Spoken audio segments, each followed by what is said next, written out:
You see, really, still was nothing else. Was a big copper kettle, like a tea kettle, big one, hold 50 gallons. And up on top there, they had a clamp on there, where you clamp it because you had to boil that water. You see, get that water hot. Then you had a clamp on top there, and on top of that clamp, you had a circle deal with copper tubing. Like a pigtail copper tubing, yeah. Copper tubing, you see, you put that on top there, see? And then, of course, as the mash would run through that copper tube with the heat, then you get the alcohol comes off it, see? The alcohol comes off and the water goes by. And then it drops in the pail, and then would you put it in your grandpa or your dad put it in a barrel and put it in the hog confinement? Yeah, when you take it out there, I mean, is the first stuff that you heat and take off is pure alcohol. And the more you boil it, the less alcohol comes off, you know what I mean? When it gets down to a point where enough alcohol coming off, you throw the rest away, see? Give it to the, yeah. So, and of course... what was the era that they were making it on your farm? Or it was your dad's or your grandpa's? Well, that'd be my dad. It was your dad's farm? Yeah, and I suppose... Oh, here's another one. Grandpa Joe? Yeah. Or your dad Joe? My grandpa. No, my dad.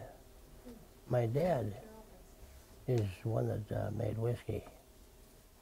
And it was before and after 1929.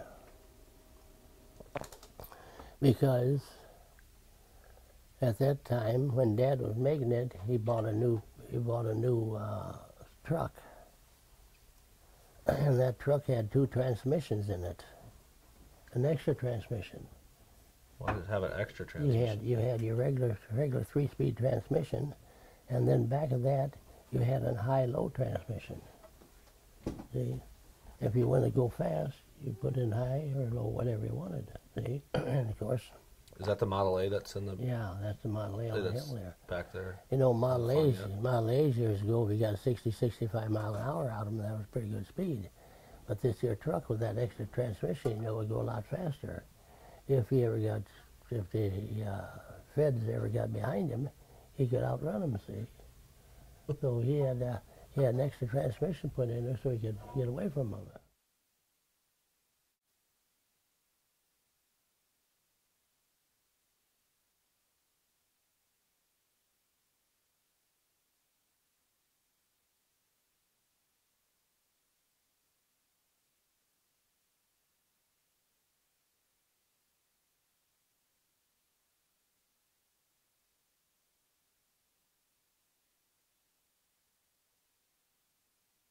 So you could drop it and go faster. Yeah.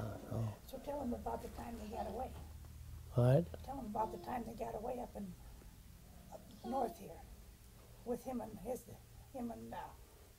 brothers, George. They went up north. At that time, there was a lot of whiskey being brought in from Minnesota. And they would go up north to Minnesota and get a bunch of whiskey and bring it home. And when Dad done that, he'd always take 2 cars along. One car would take the lead, and the other guy had the whiskey, see? But they come through, what little town was that up there? It's up north here, someplace by Storm Lake. Yeah, north further than that. Yeah, it's got a big hill in it. Big hill to the south of town. To the south of, it's Story City? No? No, I don't know. Story City. No. But anyhow, just on the west side of town, you got Long Hill going out of town, and they picked up a federal agent there in town, and they knew they could see with a federal agent. So what happened, the guy with the liquor went first up that hill. And, of course, the guy with the car then, he got in between him and the feds, and it was muddy, and he just went as slow as he could, you know. And them feds were just ticked off because he couldn't get around him, couldn't do a damn thing. About that time, Dad was gone, see? So that's how that happened then. Yeah.